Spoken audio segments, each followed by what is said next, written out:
Part One of Chapter 3 of Heart of Darkness, by Joseph Conrad. I looked at him, lost in astonishment. There he was before me in motley, as though he had absconded from a troupe of mimes, enthusiastic, fabulous. His very existence was improbable, inexplicable, and altogether bewildering. He was an insoluble problem. It was inconceivable how he had existed, how he had succeeded in getting so far, how he had managed to remain, why he did not instantly disappear. I went a little farther, he said, then still a little farther, till I had gone so far that I don't know how I ever got back. Never mind, plenty time, I can manage. You take Kurtz away, quick, quick, I tell you. The glamour of youth enveloped his partly coloured rags, his destitution, his loneliness, the essential desolation of his futile wanderings. For months, for years, his life hadn't been worth a day's purchase, and there he was, gallantly, thoughtlessly alive, to all appearances indestructible solely by the virtue of his few years and of his unreflecting audacity. I was seduced into something like admiration, like envy. Glamour urged him on. Glamour kept him unscathed. He surely wanted nothing from the wilderness but space to breathe in and to push on through. His need was to exist and to move onwards at the greatest possible risk, and with a maximum of privation. If the absolutely pure, uncalculating, unpractical spirit of adventure had ever ruled a human being, it ruled this bepatched youth. I almost envied him the possession of this modest and clear flame. It seemed to have consumed all thought of self so completely that even while he was talking to you, you forgot that it was he, the man before your eyes, who had gone through these things. I did not envy him his devotion to Kurtz, though. He had not meditated over it. It came to him, and he accepted it with a sort of eager fatalism. I must say that to me it appeared about the most dangerous thing in every way he had come upon so far. They had come together unavoidably, like two ships becalmed near each other and lay rubbing sides at last. I suppose Kurtz wanted an audience, because on a certain occasion, when encamped in the forest, they had talked all night, or more probably Kurtz had talked. "We talked of everything," he said, quite transported at the recollection. "I forgot there was such a thing as sleep. The night did not seem to last an hour. Everything, everything, of love too." "Ah, he talked to you of love," I said, much amused. "It isn't what you think," he cried, almost passionately. "It was in general. He made me see things. He threw his arms up. We were on deck at the time, and the headman of my woodcutters, lounging near by, turned upon him his heavy and glittering eyes. I looked around, and I don't know why, but I assure you that never, never before did this land, this river, this jungle, the very arch of this blazing sky, appear to me so hopeless and so dark, so impenetrable to human thought, so pitiless to human weakness. "And ever since you have been with him, of course," I said. "On the contrary. It appears their intercourse had been very much broken by various causes. He had, as he informed me proudly, managed to nurse Kurtz through 2 illnesses. He alluded to it as you would to some risky feat. But as a rule Kurtz wandered alone, far in the depths of the forest. Very often, coming to this station, I had to wait days and days before he would turn up," he said. "Oh, it was worth waiting for. Sometimes." "What was he doing? Exploring, or what?" I asked. "Oh, yes, of course. He had discovered lots of villages, a lake, too. He did not know exactly in what direction. It was dangerous to inquire too much, but mostly his expeditions had been for ivory. But he had no goods to trade with by that time, I objected. There's a good lot of cartridges left even yet, he answered, looking away. To speak plainly, he raided the country, I said. He nodded. Not alone, surely. He muttered something about the villages round that lake. Kurtz got the tribe to follow him, did he? I suggested. He fidgeted a little. They adored him, he said. The tone of these words was so extraordinary that I looked at him searchingly. It was curious to see his mingled eagerness and the reluctance to speak of Kurtz. The man filled his life, occupied his thoughts, swayed his emotions. "What can you expect?" he burst out. "He came to them with thunder and lightning, you know, and they had never seen anything like it, and very terrible.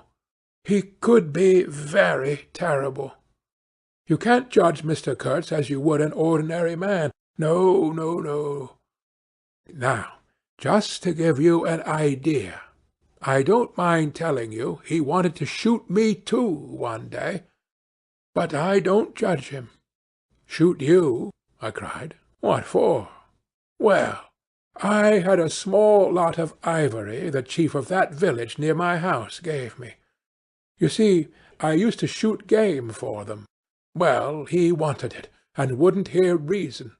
He declared he would shoot me unless I gave him the ivory and then cleared out of the country, because he could do so and had a fancy for it, and there was nothing on earth to prevent him killing whom he jolly well pleased.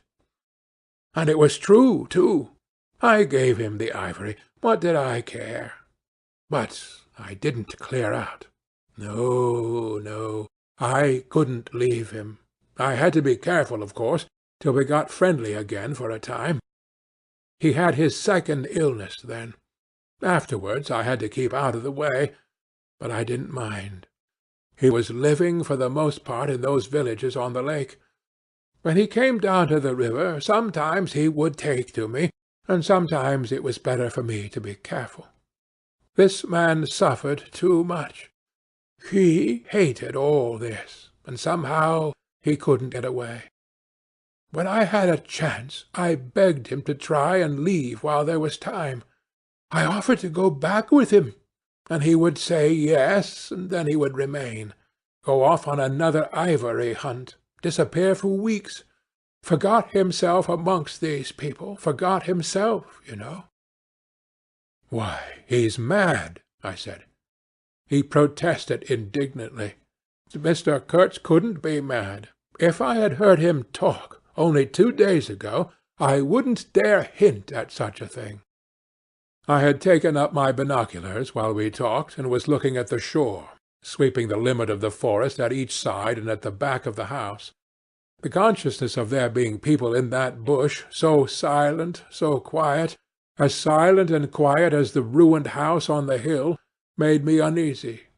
There was no sign on the face of nature of this amazing tale that was not so much told as suggested to me in desolate exclamations, completed by shrugs, in interrupted phrases, in hints ending in deep sighs.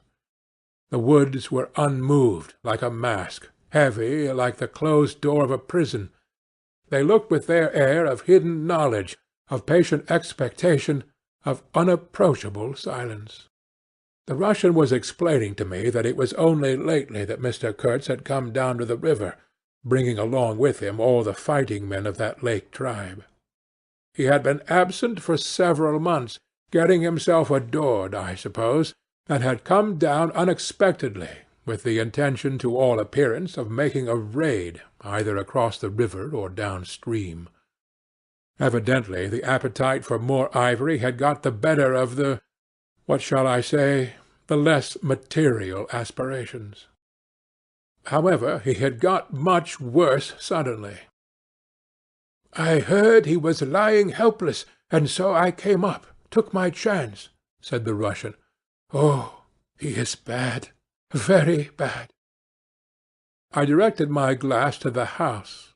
There were no signs of life, but there was the ruined roof, the long mud wall peeping above the grass, with 3 little square window-holes, no 2 of the same size. All this brought within reach of my hand, as it were. And then I made a brusque movement, and one of the remaining posts of that vanished forest leaped up in the field of my glass. You remember I told you I had been struck at the distance by certain attempts at ornamentation, rather remarkable in the ruinous aspect of the place. Now I suddenly had a nearer view, and its first result was to make me throw my head back, as if before a blow. Then I went carefully from post to post with my glass, and I saw my mistake. These round knobs were not ornamental, but symbolic. They were expressive and puzzling, striking and disturbing, food for thought, and also for vultures, if there had been any looking down from the sky. But at all events for such ants as were industrious enough to ascend the pole. They would have been even more impressive, these heads on the stakes, if their faces had not been turned to the house. Only one, the first I had made out, was facing my way. I was not so shocked as you may think. The start back I had given was really nothing but a movement of surprise. I had expected to see a knob of wood there, you know. I returned deliberately to the first I had seen, and there it was, black, dried, sunken, with closed eyelids. A head that seemed to sleep at the top of that pole, and with the shrunken dry lips, showing a narrow white line of the teeth, was smiling too, smiling continuously at some endless and jocose dream of that eternal slumber. I am not disclosing any trade secrets. In fact, the manager said afterwards that Mr. Kurtz's methods had ruined the district. I have no opinion on that point, but I want you clearly to understand that there was nothing exactly profitable in these heads being there. They only showed that Mr. Kurtz lacked restraint in the gratification of his various lusts, that there was something wanting in him, some small matter which, when the pressing need arose, could not be found under his magnificent eloquence. Whether he knew of this deficiency himself, I can't say. I think the knowledge came to him at last, only at the very last. But the wilderness had found him out early, and had taken on him a terrible vengeance for the fantastic invasion. I think it had whispered to him things about himself which he did not know, things of which he had no conception till he took counsel with this great solitude, and the whisper had proved irresistibly fascinating. It echoed loudly within him because he was hollow at the core. I put down the glass, and the head that had appeared near enough to be spoken to seemed at once to have leaped away from me into inaccessible distance. The admirer of Mr. Kurtz was a bit crestfallen. In a hurried, indistinct voice he began to assure me he had not dared to take these, say, symbols down. He was not afraid of the natives. They would not stir till Mr. Kurtz gave the word. His ascendancy was extraordinary. The camps of these people surrounded the place, and the chiefs came every day to see him. They would crawl. "I don't want to know anything of the ceremonies used when approaching Mr. Kurtz," I shouted. Curious, this feeling that came over me that such details would be more intolerable than those heads drying on the stakes under Mr. Kurtz's windows. After all, that was only a savage sight, while I seemed at one bound to have been transported into some lightless region of subtle horrors, where pure uncomplicated savagery was a positive relief, being something that had a right to exist obviously in the sunshine. The young man looked at me with surprise. I suppose it did not occur to him that Mr. Kurtz was no idol of mine. He forgot I hadn't heard any of these splendid monologues on, what was it, on love, justice, conduct of life, or what not. If it had come to crawling before Mr. Kurtz, he crawled as much as the veriest savage of them all. I had no idea of the conditions, he said. These heads were the heads of rebels. I shocked him excessively by laughing. Rebels! What would be the next definition I was to hear? There had been enemies, criminals, workers, and these were rebels. These rebellious heads looked very subdued to me on their sticks. "You don't know how such a life tries a man like Kurtz," cried Kurtz's last disciple. "Well, and you?" I said. I am a simple man. I have no great thoughts. I want nothing from anybody. How can you compare me to—" His feelings were too much for speech, and suddenly he broke down. "I don't understand," he groaned. "I've been doing my best to keep him alive, and that's enough. I had no hand in all this. I have no abilities. There hasn't been a drop of medicine or a mouthful of invalid food for months here. He was shamefully abandoned. A man like this, with such ideas, shamefully, shamefully. I haven't slept for the last 10 nights." His voice lost itself in the calm of the evening. The long shadows of the forest had slipped downhill while we talked, had gone far beyond the ruined hovel, beyond the symbolic row of stakes. All this was in the gloom, while we down there were yet in the sunshine, and the stretch of the river abreast of the clearing glittered in a still and dazzling splendor, with a murky and overshadowed bend over and below. Not a living soul was seen on the shore. The bushes did not rustle. Suddenly, round the corner of the house, a group of men appeared, as though they had come up from the ground. They waded waist-deep in the grass in a compact body, bearing an improvised stretcher in their midst.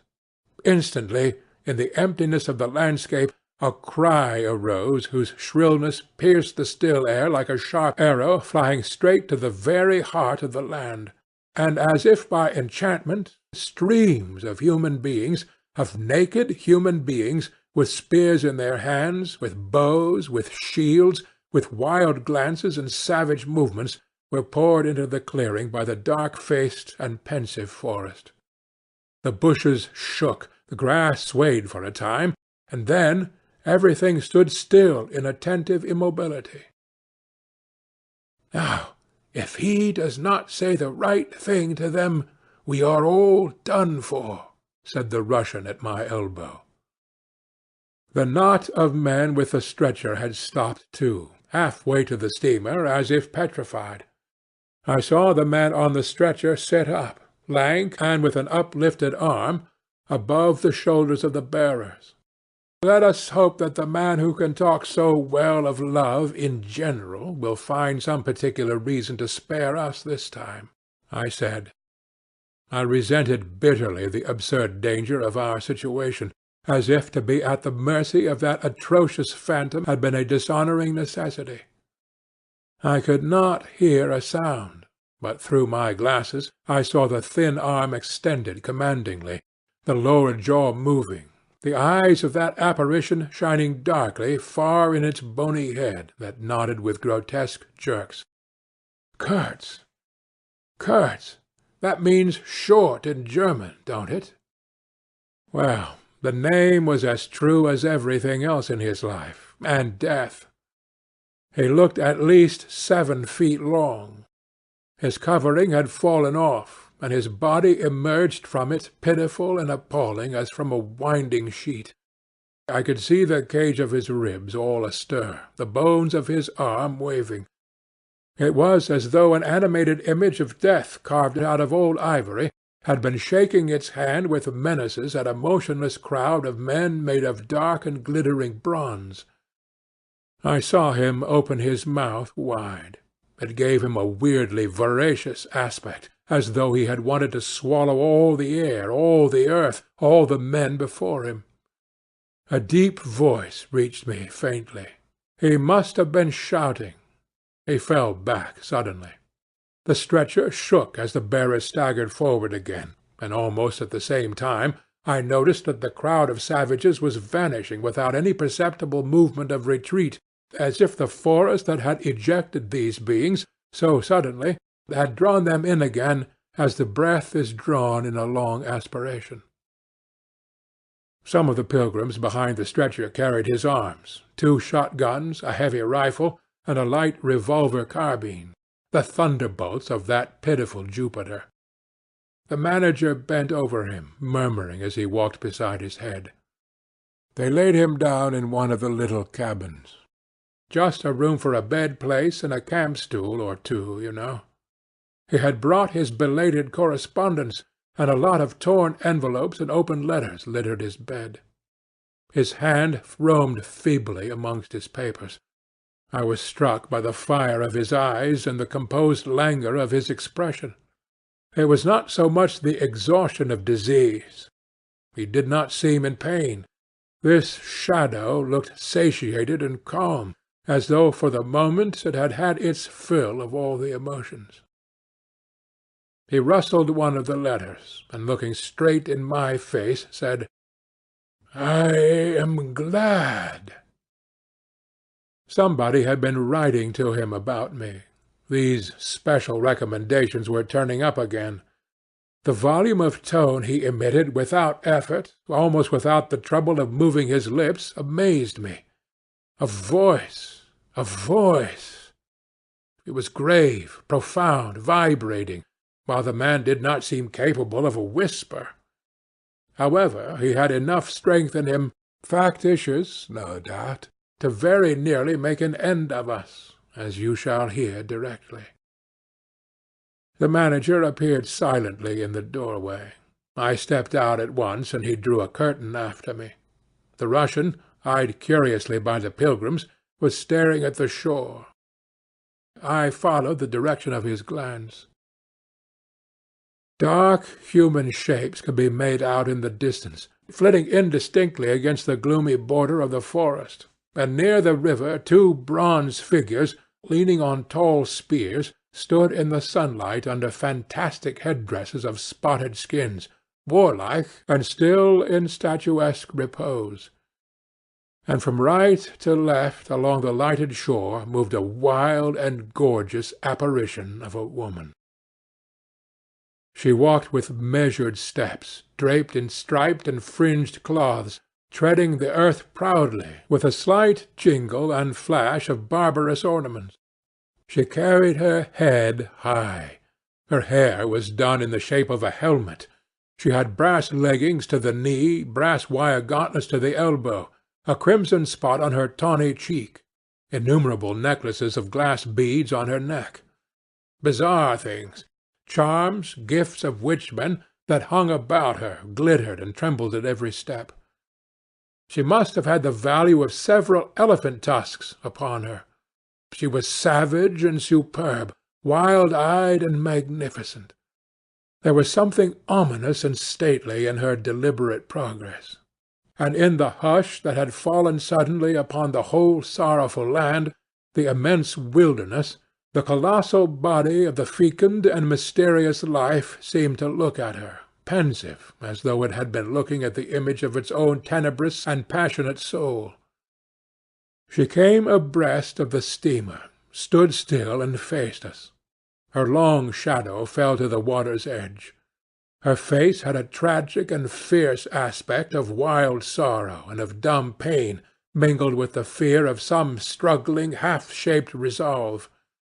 She stood looking at us without a stir, and like the wilderness itself, with an air of brooding over an inscrutable purpose. A whole minute passed, and then she made a step forward.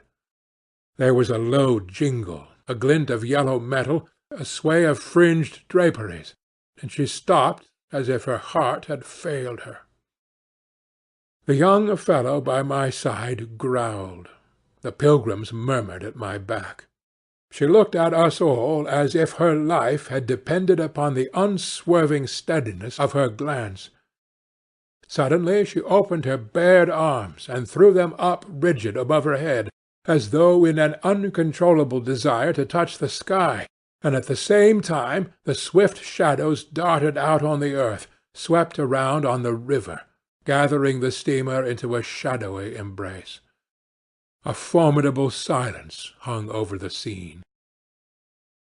She turned away slowly, walked on, following the bank, and passed into the bushes to the left.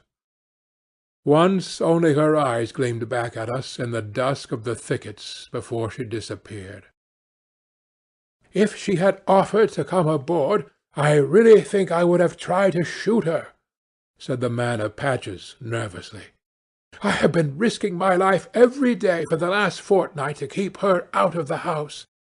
She got in one day and kicked up a row about these miserable rags I picked up in the storeroom to mend my clothes with.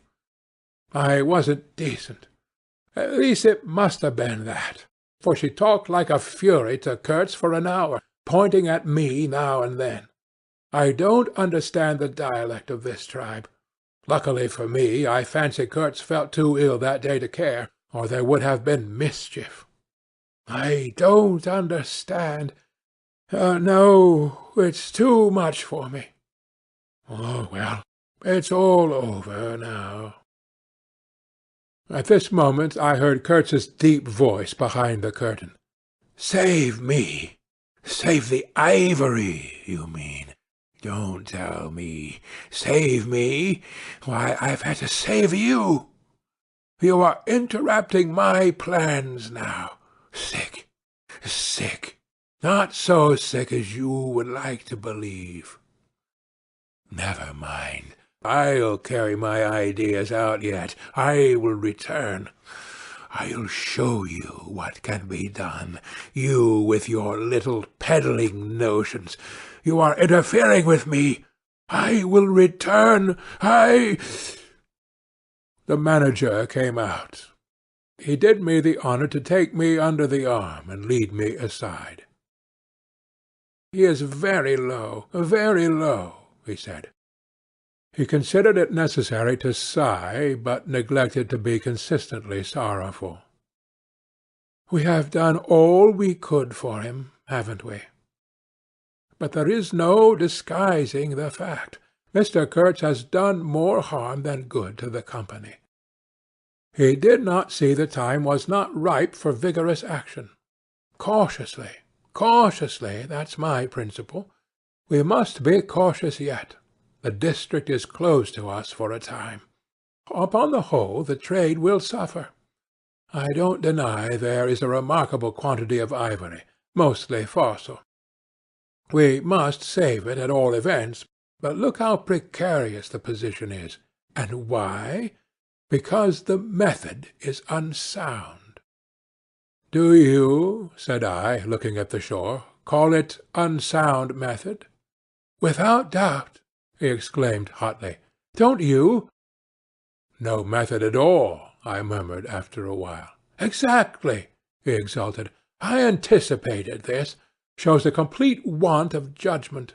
It is my duty to point it out in the proper quarter." "Oh," said I, "that fellow, what's his name? The brickmaker, will make a readable report for you." He appeared confounded for a moment. It seemed to me I had never breathed an atmosphere so vile, and I turned mentally to Kurtz for relief, positively for relief. "Nevertheless, I think Kurtz is a remarkable man," I said with emphasis. He started, dropped on me a heavy glance, said very quietly, "He was," and turned his back on me. My hour of favour was over. I found myself lumped along with Kurtz as a partisan of methods for which the time was not ripe. I was unsound. But it was something to have at least a choice of nightmares. I had turned to the wilderness, really, not to Mr. Kurtz, who I was ready to admit was as good as buried. And for a moment it seemed to me as if I also were buried in a vast grave full of unspeakable secrets. I felt an intolerable weight oppressing my breast, the smell of the damp earth, the unseen presence of victorious corruption, the darkness of an impenetrable night. The Russian tapped me on the shoulder. I heard him mumbling and stammering something about brother Seaman couldn't conceal knowledge of matters that would affect Mr. Kurtz's reputation. I waited. For him, evidently, Mr. Kurtz was not in his grave. I suspect that for him Mr. Kurtz was one of the immortals. "Well," said I at last, "speak out. As it happens, I am Mr. Kurtz's friend, in a way." He stated, with a good deal of formality, that had we not been of the same profession, he would have kept the matter to himself without regard to consequences. He suspected there was an active ill will towards him on the part of these white men that— "You are right," I said, remembering a certain conversation I had overheard. "The manager thinks you ought to be hanged." He showed a concern at this intelligence which amused me at first. "I had better get out of the way quietly," he said earnestly. "I can do no more for Kurtz now, and they would soon find some excuse. What's to stop them? There's a military post 300 miles from here." "Well, upon my word," said I, "perhaps you had better go, if you have any friends amongst the savages near by."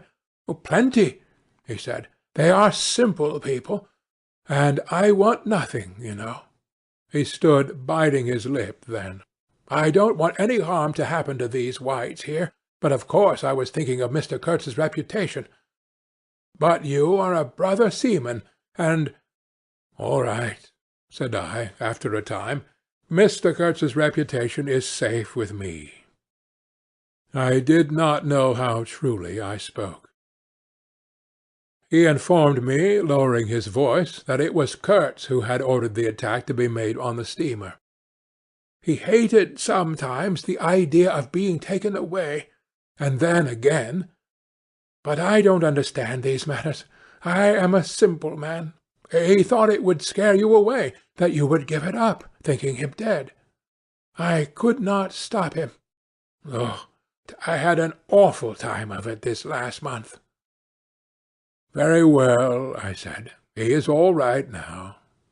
"Yes," he muttered, not very convinced apparently. "Thanks," said I. "I shall keep my eyes open." "Won't get quiet, eh?" he urged anxiously. "It would be awful for his reputation if anybody here—" I promised a complete discretion with great gravity. "I have a canoe and 3 blackfellows waiting not very far off. I am off. Could you give me a few Martini Henry cartridges?" I could and did, with proper secrecy. He helped himself, with a wink at me, to a handful of my tobacco. "Between sailors, you know. Good English tobacco." At the door of the pilot-house he turned round. "I say, haven't you a pair of shoes you could spare?" He raised one leg. "Look." The soles were tied with knotted strings, sandal-wise, under his bare feet. I rooted out an old pair, at which he looked with admiration before tucking it under his left arm. One of his pockets, bright red, was bulging with cartridges. From the other, dark blue, peeped Towson's Inquiry, etc., etc. He seemed to think himself excellently well equipped for a renewed encounter with the wilderness. "Ah! I'll never, never meet such a man again. You ought to have heard him recite poetry. His own, too, it was, he told me. Poetry!" He rolled his eyes at the recollection of these delights. "Oh, he enlarged my mind." "Good-bye," said I. He shook hands and vanished in the night. Sometimes I asked myself whether I had ever really seen him, whether it was possible to meet such a phenomenon. When I woke up, shortly after midnight, His warning came to my mind with its hint of danger that seemed, in the starred darkness, real enough to make me get up for the purpose of having a look round. On the hill a big fire burned, illuminating fitfully a crooked corner of the station-house. One of the agents, with a picket of a few of our blacks, armed for the purpose, was keeping guard over the ivory. But deep within the forest, red gleams that wavered, that seemed to sink and rise from the ground amongst confused columnar shapes of intense blackness, showed the exact position of the camp where Mr. Kurtz's adorers were keeping their uneasy vigil.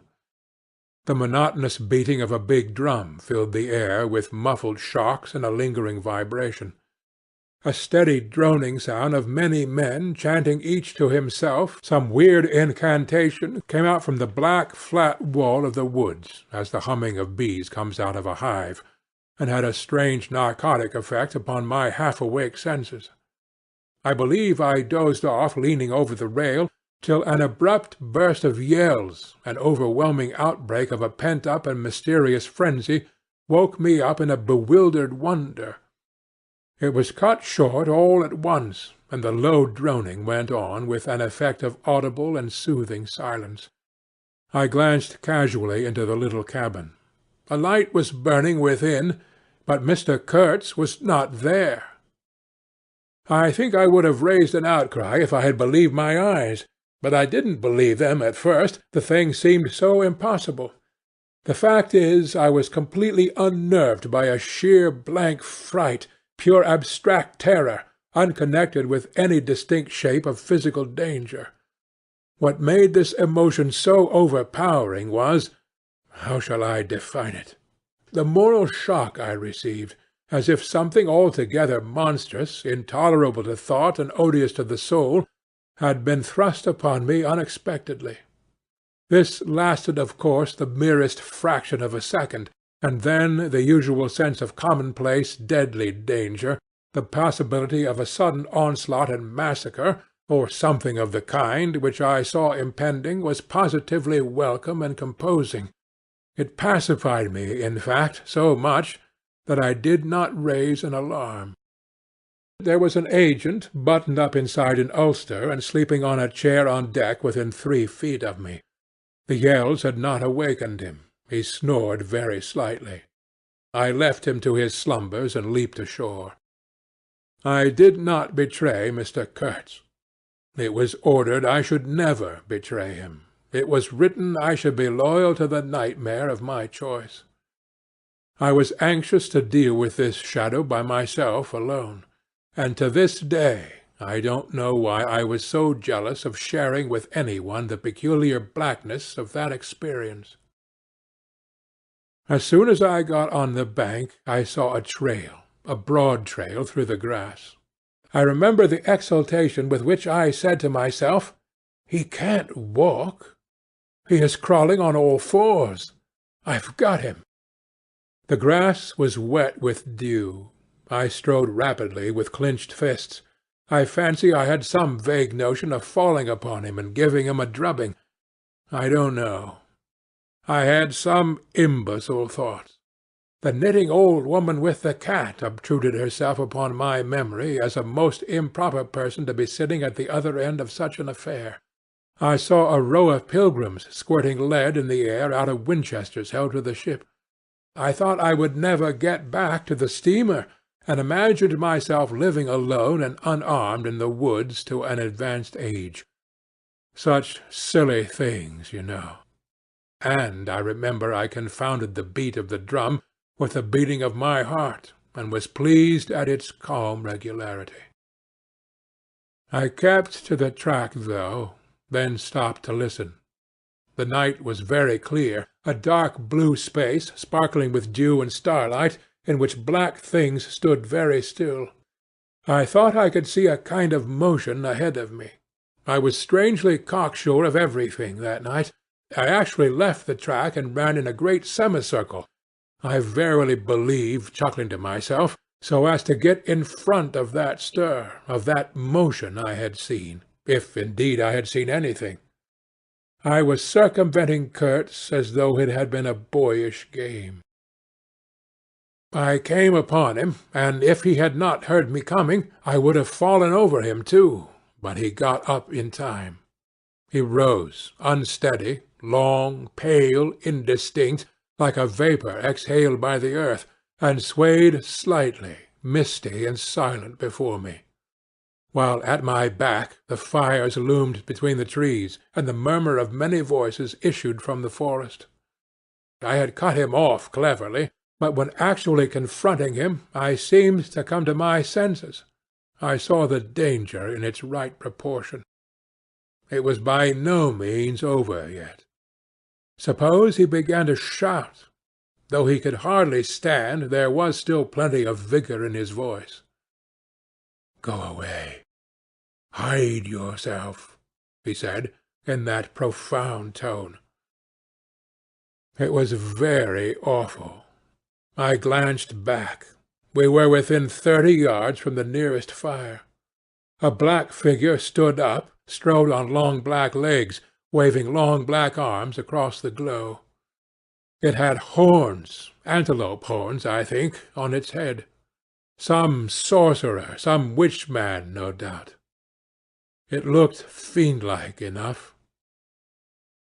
"Do you know what you are doing?" I whispered. "Perfectly," he answered, raising his voice for that single word. It sounded to me far off, and yet loud, like a hail through a speaking trumpet. If he makes a row, we are lost, I thought to myself. This clearly was not a case for fisticuffs, even apart from the very natural aversion I had to beat that shadow, this wandering and tormented thing. "You will be lost," I said, "utterly lost." One gets sometimes such a flash of inspiration, you know. I did say the right thing, though indeed he could not have been more irretrievably lost than he was at this very moment, when the foundations of our intimacy were being laid to endure even to the end, even beyond. "I had immense plans," he muttered irresolutely. "Yes," said I, "but if you try to shout, I'll smash your head with—" There was not a stick or a stone near. "I will throttle you for good," I corrected myself. "I was on the threshold of great things," he pleaded, in a voice of longing, with a wistfulness of tone that made my blood run cold. "And now for this stupid scoundrel." "Your success in Europe is assured in any case," I affirmed steadily. I did not want to have the throttling of him, you understand, and indeed it would have been very little use for any practical purpose. I tried to break the spell, the heavy, mute spell of the wilderness that seemed to draw him to its pitiless breast by the awakening of forgotten and brutal instincts, by the memory of gratified and monstrous passions. This alone, I was convinced, had driven him out to the edge of the forest, to the bush, towards the gleam of fires, the throb of drums, the drone of weird incantations. This alone had beguiled his unlawful soul beyond the bounds of permitted aspirations. And, don't you see, the terror of the position was not in being knocked on the head, though I had a very lively sense of that danger too, but in this, that I had to deal with a being to whom I could not appeal in the name of anything high or low. I had, even like the niggers, to invoke him, himself, his own exalted and incredible degradation. There was nothing either above or below him. I knew it. He had kicked himself loose of the earth. Confound the man! He had kicked the very earth to pieces. He was alone, and I before him did not know whether I stood on the ground or floated in the air. I've been telling you what we said, repeating the phrases we pronounced, but what's the good? They were common everyday words, the familiar, vague sounds exchanged on every waking day of life. But what of that? They had behind them, to my mind, the terrific suggestiveness of words heard in dreams, of phrases spoken in nightmares. Soul! If anybody ever struggled with a soul, I am the man.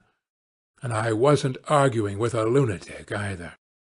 Believe me or not, his intelligence was perfectly clear, concentrated, it is true, upon himself with horrible intensity, yet clear, and therein was my only chance, barring, of course, the killing him there and then, which wasn't so good on account of unavoidable noise.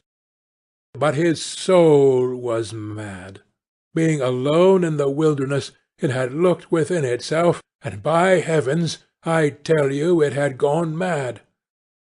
I had, for my sins, I suppose, to go through the ordeal of looking into myself.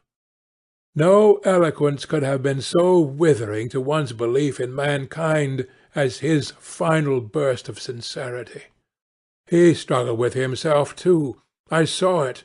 I heard it. I saw the inconceivable mystery of a soul that knew no restraint, no faith, no fear, yet struggling blindly with itself. I kept my head pretty well, but when I had him at last stretched on the couch, I wiped my forehead, while my legs shook under me as though I had carried half a ton on my back down the hill. And yet I had only supported him, his bony arm clasped round my neck. He was not much heavier than a child.